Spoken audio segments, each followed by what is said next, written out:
성도여러분, 사순절 기간을 유익하게 잘 보내고 계신지요? 오늘은 사순절 묵상 24번째 시간으로 요한복음 10장의 말씀을 함께 나누고자 합니다. 우리가 잘 알고 있는 선한 목자에 관한 내용인데 함께 말씀을 나누겠습니다. 먼저 우리가 나누고 싶은 것은 요한복음 10장의 말씀에는 비유가 들어있는가 라고 하는 이 논쟁의 이야기입니다.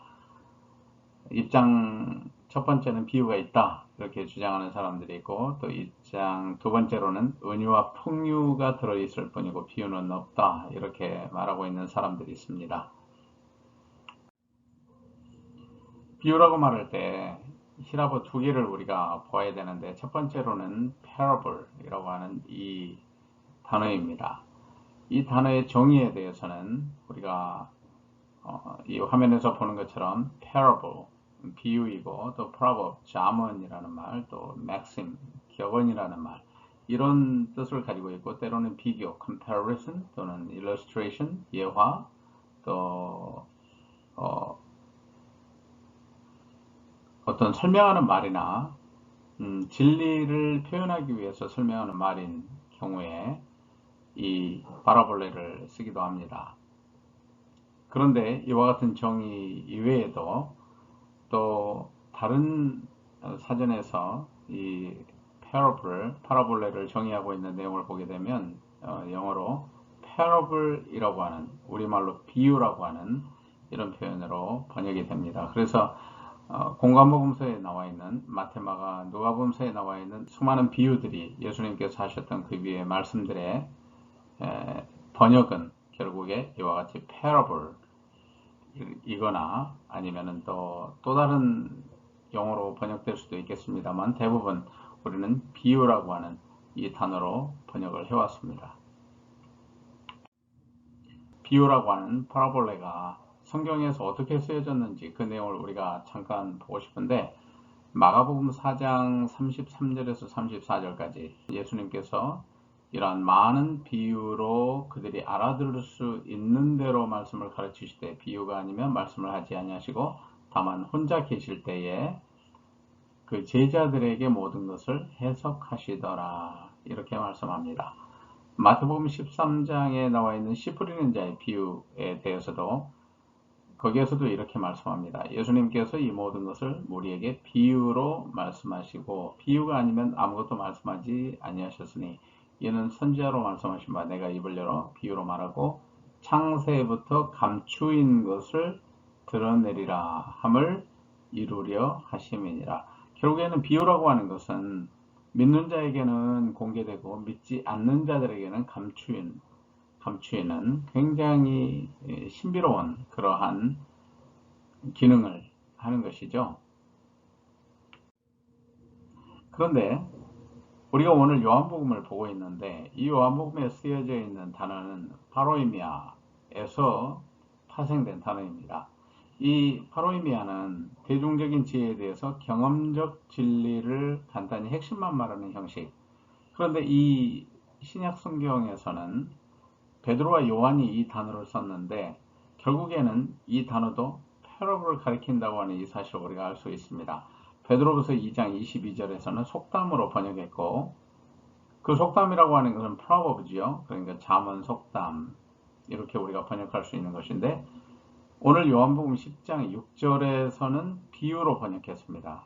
그리고 요한복음 16장 25절, 29절에 나와 있는 것은 이전에 개역 한글, 개역인데요.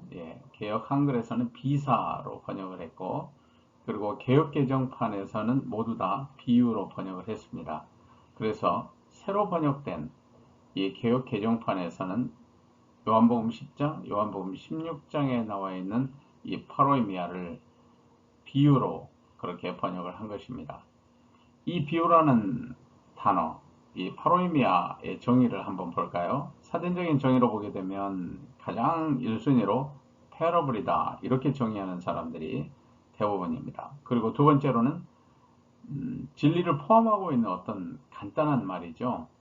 그래서 뼈있는 말이기도 하고 자문이기도 하고 또 격언이기도 하고 속담이기도 한 이런 것입니다. 그래서 이렇게 정의되는 이 파로이미아는 결국에 우리가 번역할 때 비유라고 하는 말로 번역하는 것이 가장 옳다는 것이죠. 그런데 요한은 왜 파라볼레에서 유치된 단어를 쓰지 않고 이 파로이미아라고 하는 이 단어를 썼을까요? 오늘 본문에 나와 있는 요한복음 10장 6절의 말씀인데 예수께서 이 비유로 그들에게 말씀하셨으나 그들은 그가 하신 말씀이 무엇인지 알지 못하니라.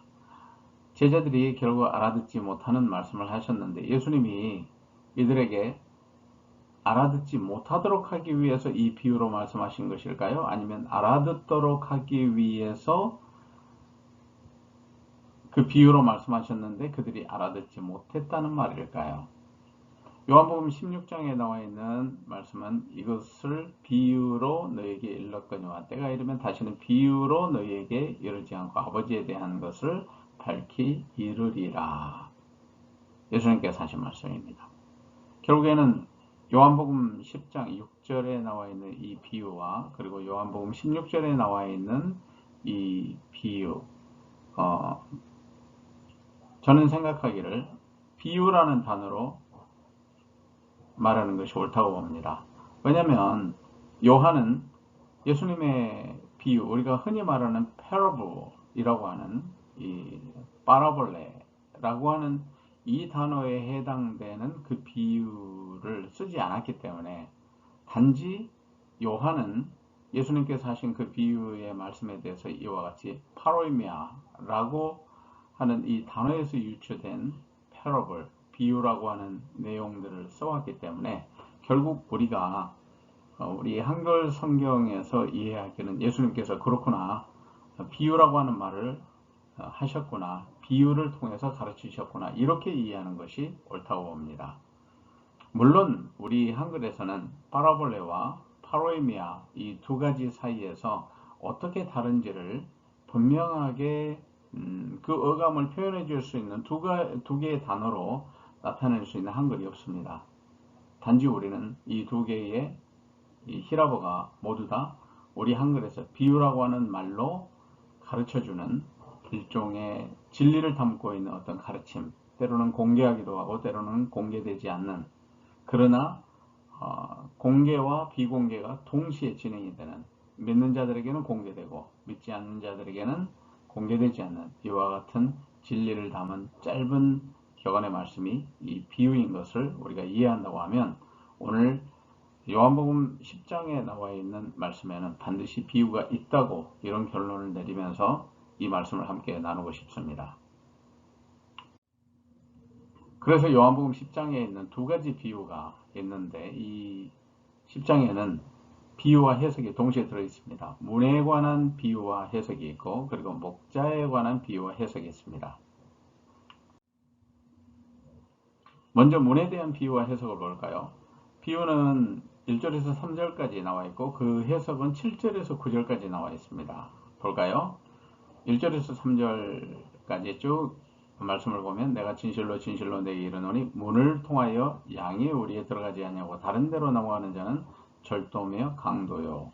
문으로 들어가는 이는 양의 목자라. 문지기는 그를 위하여 문을 열고 양은 그의 음성을 듣나니 그가 자기 양의 이름을 각각 불러 인도하여. 이것이 비유입니다. 문에 대한 비유이고요. 그러면서 동시에 해석이 10장 7절에서 9절에 다소 뒤쪽에 나와 있는데 이 말씀을 좀 더 풀어서 보겠습니다. 1절에서 3절까지 나와 있는 핵심적인 말씀은 뭐냐면 문을 통해서 양이 들어간다. 그리고 절도의 강도는 반드시 우리에 들어가는데 문을 통해서 들어가지 않고 다른 데로 넘어간다. 다른 데로 넘어간다고 하는 것은 무슨 뜻일까요? 팔레스틴에 있는 그 우리의 양의 우리의 모습을 보게 되면 지붕을 통해서 넘어갈 수도 있고 담을 통해서 넘어갈 수도 있습니다. 그렇기 때문에 문이 아닌 다른 데로 넘어가는 자는 절도의 강도다, 훔치는 자다 이 말이죠. 그리고 문으로 들어가는 얘는 양의 목자다. 양의 목자는 반드시 문으로 들어갑니다. 왜냐하면 문이 하나밖에 없으니까. 그래서 우리로 들어가는 문은 하나이고 우리가 있다면 목자가 지키는 것이 바로 이 문이 되는 것이죠. 그래서 목자가 문을 지키는데 결국에는 목자가 문이 된다는 것을 예수님께서 말씀하신 것이죠. 양의 목자이신 주님께서는 양의 문이 되신다고 하는 이 신비로운 표현을 쓰신 것입니다. 그리고 문지기는 그를 위하여 문을 열고 양은 그의 음성을 듣나니 그가 자기 양의 이름을 각각 불러 인도하여. 이게 무슨 말씀일까요?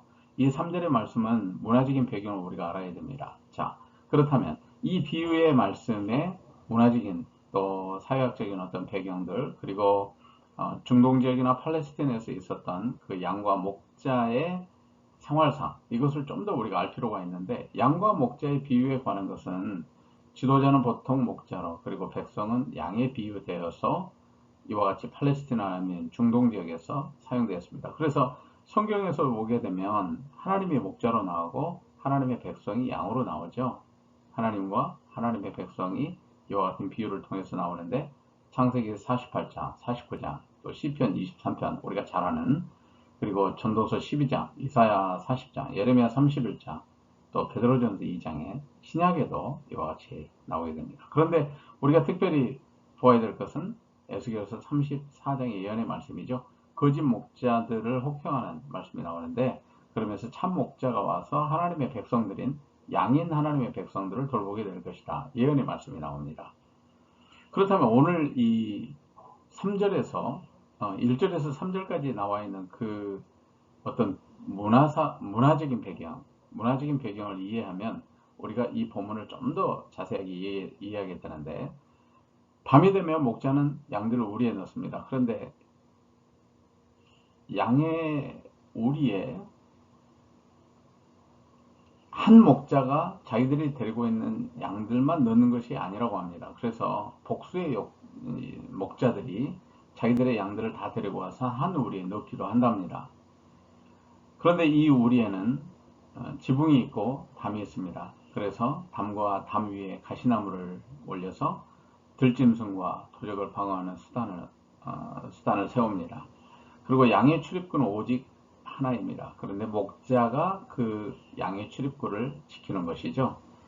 단 한 사람만 지키는 것입니다. 그래서 이 목자가 이 자리를 지키면 더 이상 양은 나가지 못하니까요. 여러 목자가 이렇게 한 우리를 동시에 사용하는 경우가 있는데, 그렇다면 하루를 지나고 나서 그 다음에 양들이 각각 흩어질 때 각각 목자를 양들이 따라가야 되잖아요. 자기 목자를 양들이 어떻게 따라갈 수 있을까? 양들은 이 목자들의 음성을 안다고 합니다. 대부분의 경우는 목자들이 자기가 가지고 있는 이 양들의 이름을 알고 또 그 이름으로 부른다는 얘기인데, 그렇게 해서 자기 이름을 부를 때 음성을 알고 이 양들은 자기의 목자를 따라간다고 해요. 오히려 자기가 모르는 목자들한테는 따라가지 않고 오히려 도망간다고 합니다. 그러니까 양을 훔칠 수가 없다는 것이죠. 그런데도 불구하고 이런 양들을 훔치기 위해서 밤에, 낮에 양들이 자기를 따라오지 않으니까 강제로 이 양들을 훔치기 위해서 절도하는 사람이 오고 또 강도가 온다는 것입니다. 이 본문의 말씀을 예수님 자신이 해석해 주셨는데, 이 해석의 말씀을 우리가 볼까요? 주님께서는 나는 양의 문이다 이렇게 말씀하시고, 나보다 먼저 온 자는 절도의 강도다, 양들이 듣지 아니하였다 이렇게 말했고, 예수님은 내가 문이다 그러면서 말씀을 하시는데, 나로 말미암아 들어가면 조건부로 말씀하셨습니다. 구원을 받고 또는 들어가며 그리고 나오며 꼴을 먹으리라, 양식을 먹으리라 이렇게 말씀하신 거예요. 이 말씀에 대해서 우리가 이해할 것들이 있습니다. 목자는 누구일까? 목자는 양들이 들어오고 나가는 길목에서 문 역할을 하며 출입구에 앉습니다. 양들이 출입할 때 양의 문 역할을 하는 것이죠. 그렇기 때문에 주님께서는 그렇게 말씀하시는 것입니다. 내가 양의 문이다. 그렇다면 이 양이라고 하는 것은 하나님의 백성이죠. 하나님의 백성들을 지키는 문이시다. 문지기라는 것입니다. 아니, 주님 자신이 문이어서 주님을 통해서 들어가고 주님을 통해서 나온다는 것입니다. 그래서 양의 문 대신 예수 그리스도, 그 예수 그리스도는 요한복음 14장 6절의 말씀처럼 구원과 영생에 이르는 유일한 길인 것이죠. 결국에는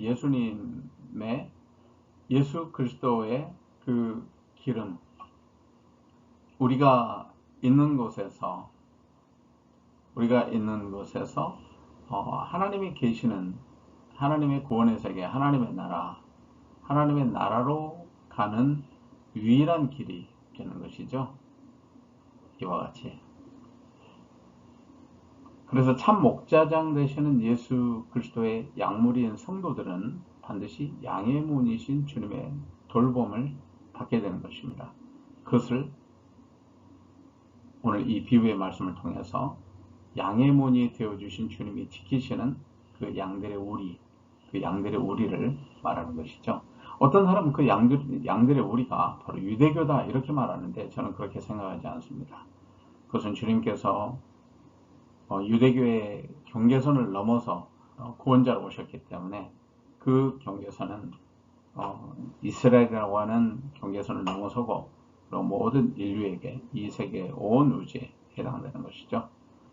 결국에는 주님보다 먼저 온 자는 누구일까? 그리스도를 사칭한 자들이죠. 거짓 교사들, 거짓 교훈의 전파자들, 거짓 메시아 추종자들, 그리고 거짓 메시아로 왔었던 모든 자들을 말하는 우리 교회사에서 보게 되면 적그리스도요. 그리고 장차 나중에 올 적그리스도 모든 것들을 다 포함하는 말씀 아니겠습니까? 이제 목자의 비유의 말씀을 볼까요? 이 비유의 말씀은 비유는 10장 3절에서 5절까지 나와 있고 그 해석은 10장 11절에서 18절까지 나와 있습니다.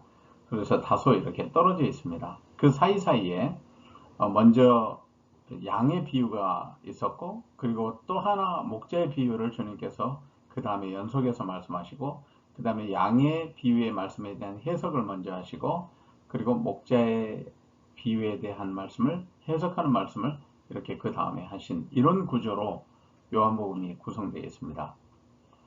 그렇다면 이 비유의 내용의 말씀 볼까요? 문지기는 그를 위하여 문을 열고 문지기가 문을 열고 양은 그의 음성을 듣나니 그가 자기 양의 이름을 각각 불러 인도하여 내느니라. 이 3절의 말씀은 사실은 이 비유는 중복되어 있습니다. 왜냐하면 양과 문에 관한 비유와 그리고 목자의 비유가 같이 이 안에 섞여 있습니다. 그래서 4절 자기 양을 다 내놓은 후에 앞서가면 양들이 그의 음성을 아는 거로 따라오되 타인의 음성은 알지 못하는 거로 타인을 따르지 아니하고 도리어 도망하느니라. 이것이 비유의 말씀입니다. 진리의 사실을 담고 있는 비유의 말씀 좀 더 자세하게 보죠. 먼저 비유를 자세하게 보겠습니다. 이 3절, 4절, 5절을 좀 더 자세하게 보면 목자가 도착해서 자기 양들을 부릅니다. 4절에서 그 목자의 양들은 자신이 아는 그 목자를 따라서 초장으로 갑니다. 양들은 자신들의 목자의 음성을 압니다. 결코 다른 목자를 따라가는 일이 없습니다. 설령 여러 목자가 한 우리에 자신들의 양을 동시에 넣는다고 할지라도 다음날 아침에 양들은 자신의 목자만을 따라갑니다. 여러분, 양들은 이렇게 자기의 목자만을 따라가는데 우리 성도들은 어떻습니까?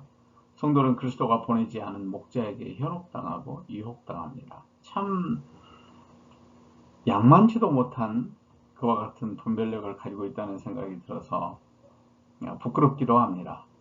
그렇지 않습니까?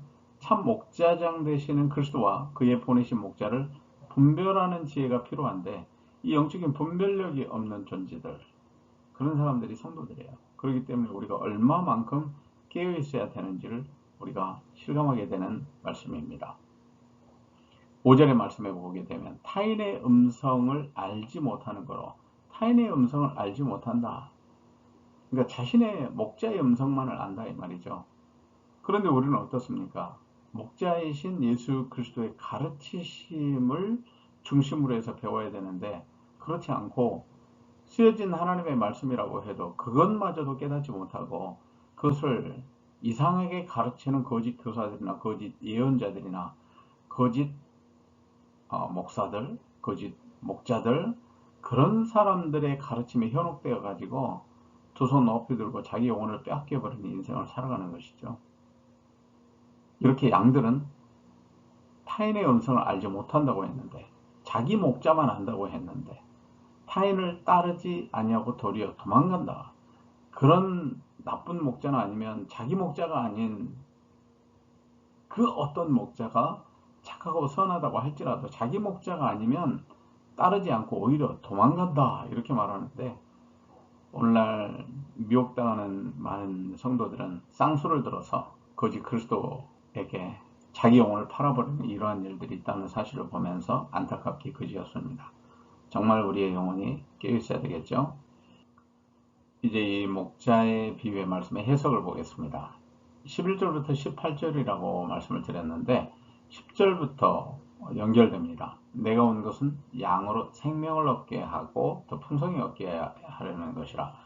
주님께서 성육신에서 오신 것은 사람의 아들이라고 하는 인자로 오신 것은 하나님의 아들 그리스도로 이 땅에 사람의 몸을 입고 오신 것은 양으로 하여금 하나님의 백성들이죠. 생명을 얻게 하고, 이 생명이라고 하는 것은 영원한 생명입니다. 잠깐 있다가 없어지는 생명이 아니고요. 그런 생명을 주시기 위해서 주님께서는 선한 목자로 오셨다. 나는 선한 목자라. 예수님께서 나는 무엇이다 라고 하는 자기 정체성을 나타내시는 말씀을 몇 차례 하신 것으로 요한이 기록했는데, 이곳에서는 선한 목자, 굿 셰퍼드로 그렇게 나옵니다. 선한 목자는 어떤 목자일 때 선한 목자이냐? 양들을 위해서 목숨을 버린다. 이런 목자의 특성을 가지고 있습니다.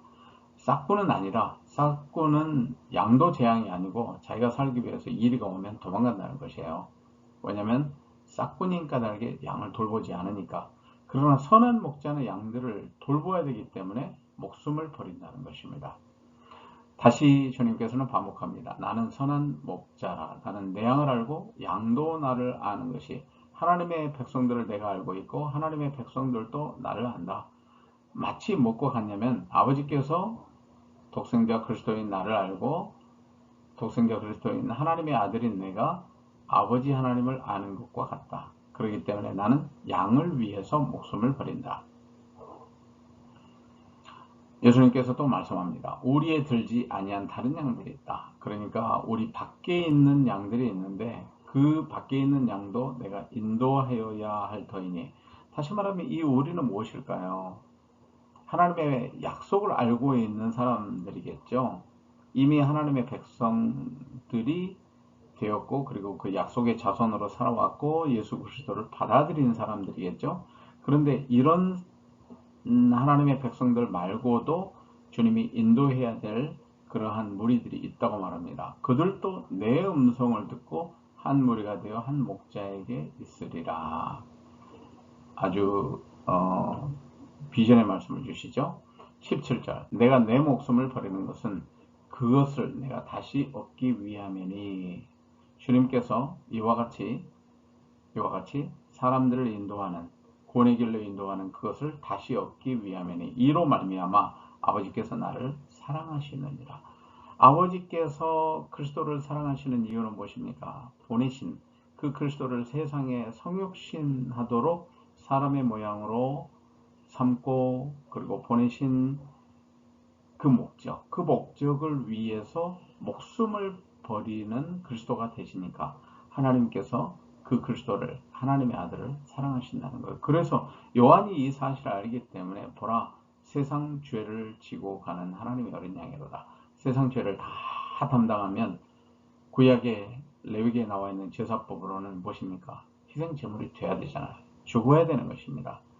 죽어야 되는 하나님의 그리스도가, 하나님의 아들 그리스도가 이 땅에 왔다는 사실을 요한은 알고 증언한 것이죠. 예수님께서 계속 말씀합니다. 이를 내게서 빼앗는 자가 있는 것이 아니라 내가 스스로 버리노라. 주님께서 자기의 목숨을 스스로 버린다는 거예요. 예수님께서 이와 같이 자신을 버린다고 하는, 목숨을 버린다고 하는 말씀을 몇 번 했을까요? 여기에서 첫 번째죠. 그리고 15절에서 두 번째, 그리고 17절에서 세 번째, 그리고 18절에서 네 번째. 이 짧은 구절에서 예수님께서는 네 번에 걸쳐서 자기의 목숨을 버린다. 누구를 위해서요? 양들을 위해서, 하나님의 백성들, 하나님의 자녀들을 위해서 목숨을 버리는 선한 목자의 모습을, 약속을 보여주십니다. 이렇게 네 번에 걸쳐서. 이 해석의 의미들을 우리가 좀 더 생각을 해볼까요? 오른쪽 보시기 바랍니다. 예수님이 성육신하신 목적은 무엇입니까? 생명을 주시기 위함이다. 이것이 오늘 이 10절에 나와 있죠. 그리고 선한 목자이신 그리스도, 주님께서는 양들을 위해서 자기 목숨을 버리는 목자이신 그리스도이십니다. 네 번에 걸쳐서 반복해서 양들을 위해서 자기 목숨을 버리는 것에 대해서 말씀하셨습니다. 그리고 주님께서 이렇게 내 음성을 듣고 들어올 또 다른 무리들, 그 무리들은 누구일까요? 결국 성경에서 보여지는 그 약속은 유대 민족을 통해서 흘러왔지만, 그러나 이 약속은 예수 그리스도를 통해서 온 인류에게 퍼집니다. 이방인들에게도, 유대인을 포함한 온 인류 전체가 다 주님의 약물이 되는 것입니다. 오늘 말씀의 맨 마지막 부분은 이렇게 진행이 됩니다. 오늘 이와 같은 예수님의 말씀에 대해서 이 말씀으로 말미암아 이렇게 19절이 시작하는데, 유대인 중에 다시 분쟁이 일어나니 그 중에 많은 사람이 말하되 그가 귀신 들려 미쳤거나 어찌하여 그 말을 듣느냐, 이렇게 주장하는 사람들도 있고, 어떤 사람들은 말하되 이 말은 귀신 들린 자의 말이 아니라 귀신이 맹인의 눈을 뜨게 할 수 있느냐 하더라. 논쟁이 일어난 것입니다. 예수님의 말씀을 통해서 어떤 사람은 믿는 사람이 있고 어떤 사람은 확신하는 사람들이 있었던가 하면, 어떤 사람들은 믿지 않고 반기를 드는 사람들이 있습니다. 결국에 예수님이 주셨던 그 말씀은 어떤 이에게는 마치 비유의 역할처럼 믿는 자들에게는 그것이 순기능을 하지만 믿지 않는 자들에게 있어서는 엄청난 반감을 일으키는 것이죠. 유대인들에게 바로 그와 같은 일들이 일어났습니다. 이제 말씀을 마무리하겠습니다. 세 가지를 함께 나누기를 원합니다.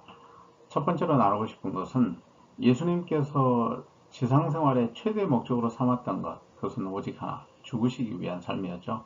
그것은 우리를 살리기 위한 죽으심이었습니다. 하나님의 독생자로 이 땅에 오셔서 자기의 생명을 양들을 위해서 내어놓으시기 위해서 오신 것입니다. 로마서 5장 8절에 우리가 아직 죄인 되었을 때에 그리스도께서 우리를 위해서 죽으심으로 하나님께서 우리에 대한 자기의 사랑을 확증하셨느니라. 예수 그리스도의 죽으심은 하나님이 우리를 사랑하시는 방법이었습니다. 두 번째로 하나님의 백성의 약물인 교회, 다시 말하면 성도들이죠. 주님의 몸된 교회의 성도들은 함께 참 목자장 되신 그리스도께 속해 있습니다. 같이 속해 있습니다. 왜냐하면 주님의 몸된 교회니까. 그런데 그 약물의 관심은 어디에 있어야 될까요? 그 양들의 우리의 관심이 있어야 될까요?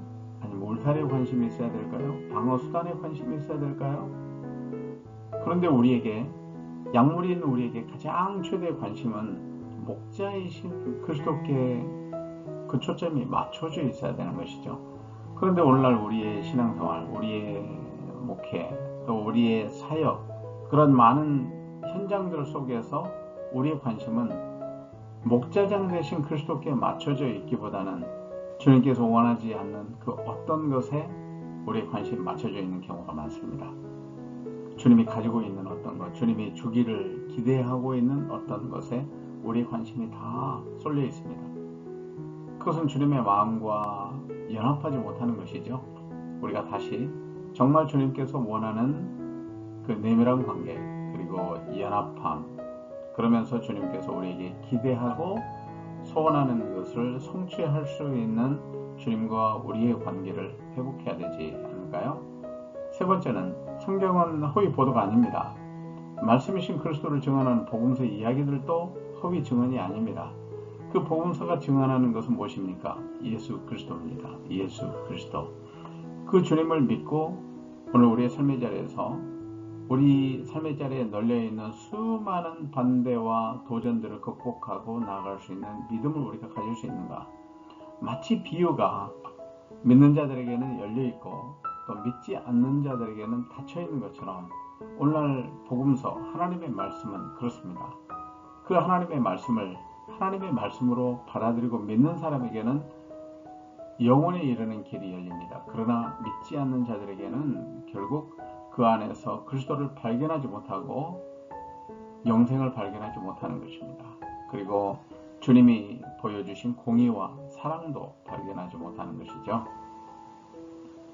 성도 여러분, 이 사순절에 주님을 말씀을 통해서 발견하고 또 오늘 자신을 선한 목자라고 말씀하시고 양의 문이라고 말씀하시며 우리를 위해서 자기의 목숨을 스스로 내어주셨던 우리 주 예수 그리스도 주님을 더 깊이 묵상해서 영성이 더 풍부해지는 그리고 또 더 깊이 주님을 알아가는 이 사순절 되시기를 주의 이름으로 축복합니다. 다음 시간에 뵙겠습니다.